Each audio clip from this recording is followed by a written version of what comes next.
मुरादाबाद से एसपी रुकन parliament doctor ST Hasan ने तालिबान केस में मरकजी हुकूमत से कहा है कि वो कोई बयान दे, पॉलिसी को मुल्क के लोगों को बताए। हमारी पॉलिसी क्या है? हम हुकूमत से पूछना चाहते हैं कि 3 लाख करोड़ की सरमायाकारी क्या सोच रही थी? आपने मुल्क में इतना पैसा क्यों लगाया जब ऐसी सूरत हाल थी? ना मीडिया इसके बारे में पूछता है और ना ही कोई और हुकूमत से पूछे। जम्मू कश्मीर की हुर्रियत कॉन्फ्रेंस पर पाबंदी के बारे में पूछे गए सवाल पर बात करते हुए SP MP doctor ST Hasan ने कहा है कि देखें, हुर्रियत कॉन्फ्रेंस दहशतगर्द जमात नहीं है और ना ही हुकूमत ने अभी तक इन्हेतात किया है। अगर वो समाजी काम करती है, सियासी जमात ऐसा करते हुए अभी जमहूरी मुल्क में ऐसे लोगों पर पाबंदी लगाने की कोई सूरत हाल नहीं है। और एमबीबीएस फीस का क्या मामला है? क्या ये साबित हो गया है कि रकम उन तक पहुंच चुकी है? हमारी एजेंसियां कह रही हैं कि वो रकम हिज़्ब में गई है। मुजाहिदीन हुर्रियत कॉन्फ्रेंस को नहीं बताया, इसमें हुर्रियत का क्या कसूर है? ये एक सियासी जमात है, उन पर पाबंदी लगाने का कोई जवाब नहीं है जब तक किसी पर जुर्म साबित ना हो जाए।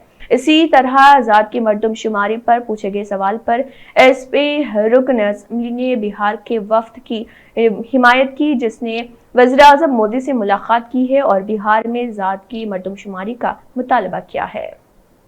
देखिए, हमें देश के अंदर एक कानून अभी आया है पार्लियामेंट में, आपने भी सुना होगा, आरक्षण के लिए।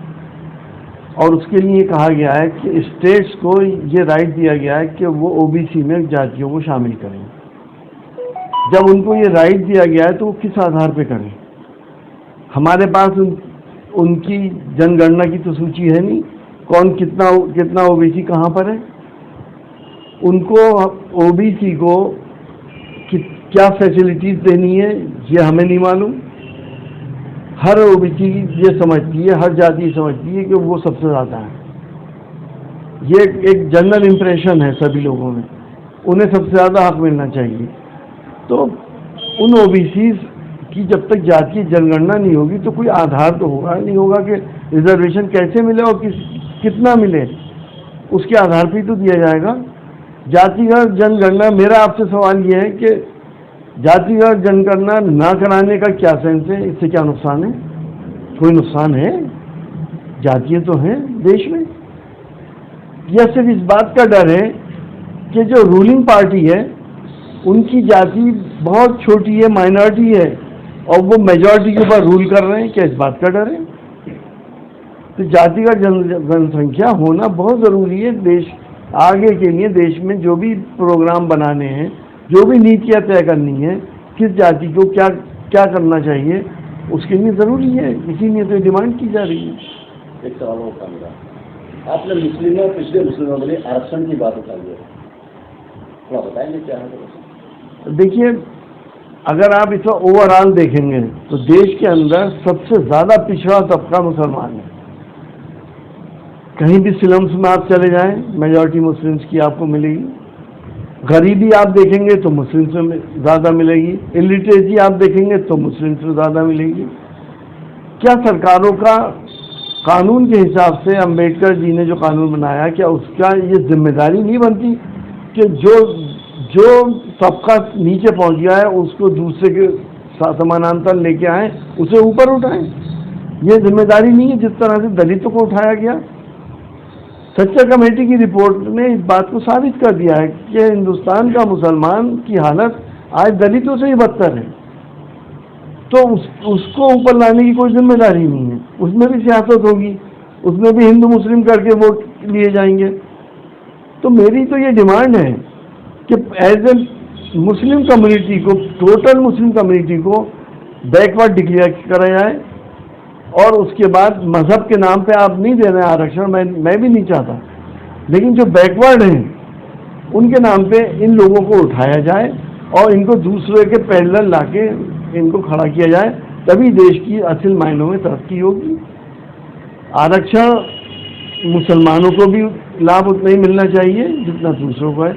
अब सवाल इस बात का है कि मुसलमान जब आरक्षण लेंगे तो 50% में दूसरे लोगों का शेयर कम हो जाएगा।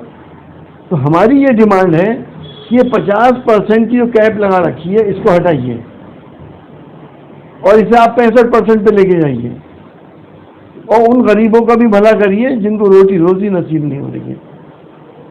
जो अपने बच्चों को नहीं पढ़ा पा रहे हैं, जो अपने परिजनों का इलाज नहीं करा पा रहे हैं, उन लोगों को भी इसके अंदर लेके आइए, तभी देश का भला होगा और देश आगे बढ़ेगा। पिछले एक हफ्ते से तालिबान से, अफगानिस्तान से इधर लोग आ रहे हैं, सरकार ने कोई लाइन नहीं बताई है, कोई मैसेज नहीं दिया। देश के जो जनता, देश का लोग हैं, वो कंफ्यूज हैं कि इतने लोग आ रहे हैं, उनको नागरिकता कैसे मिलेगी, क्या है, क्या मानते हैं आप सांसद अपना, क्या मैसेज? देखिए, सरकार के एटीट्यूड से ये लग रहा है कि सरकार सबसे ज़्यादा कंफ्यूज है। तालिबान के बारे में कोई बयान तो दें, एक नीति तो बताएं देश के लोगों को कि हमारी क्या नीति है। हम सरकार से भी ये पूछना चाहते हैं कि 3 लाख करोड़ का इन्वेस्टमेंट क्या सोच के करा था? ये देश का पैसा वहाँ क्यों लगा दिया जब वहाँ पे ऐसे हालात थे? तो ना आप लोग पूछते, ना कोई और पूछता सरकार से। जब वहाँ पे इतना बड़ा पैसा हमारा फंसा हुआ है तो हम किस नीति पे काम करें? वो सरकार जब नीति तय करेगी उसी हिसाब से काम करा जाएगा। तालिबान के मामलात में स्पष्ट नीति होनी चाहिए। जम्मू में नेशनल कॉन्फ्रेंस है, नेशनल हुर्रियत कॉन्फ्रेंस है, उसके ऊपर आरोप है सरकार का कि जो MBBS के छात्र थे उनके ऊपर वो 15 लाख रुपए का कमीशन खाते थे और उनको बैन करने की सरकार चाह रही, सोच रही है, बैन किया जाएगा। देखिए, हुर्रियत कॉन्फ्रेंस कोई टेररिस्ट जमात तो है नहीं, ना सरकार ने डिक्लेयर करा है इसको अभी तक। अगर वो सोशल वर्क कर रही है या पॉलिटिकल पार्टी है या पॉलिटिकल विंग है किसी पार्टी का, तो इस डेमोक्रेटिक कंट्री के अंदर ऐसे हालात नहीं है कि हम ऐसे लोगों को बैन कर दें। रहा सवाल MBBS की फीस का, क्या ये बात साबित हो चुकी है कि उनके पास पहुंचा है? हमारी एजेंसी तो ये कह रही है कि वो पैसा हिजबुल मुजाहिदीन और टेररिस्ट जमातों को जा रहा, हुर्रियत कॉन्फ्रेंस को तो नहीं बताया उन्होंने। तो हुर्रियत कॉन्फ्रेंस का इसमें क्या कसूर है? अगर हुर्रियत कॉन्फ्रेंस भी टेररिज्म में इन्वॉल्व है, मुलविस है, तो ज़रूर बैन कर दें, लेकिन जब तक वो एक पॉलिटिकल जमात है उस वक्त तक बैन करने का कोई औचित्य नहीं है।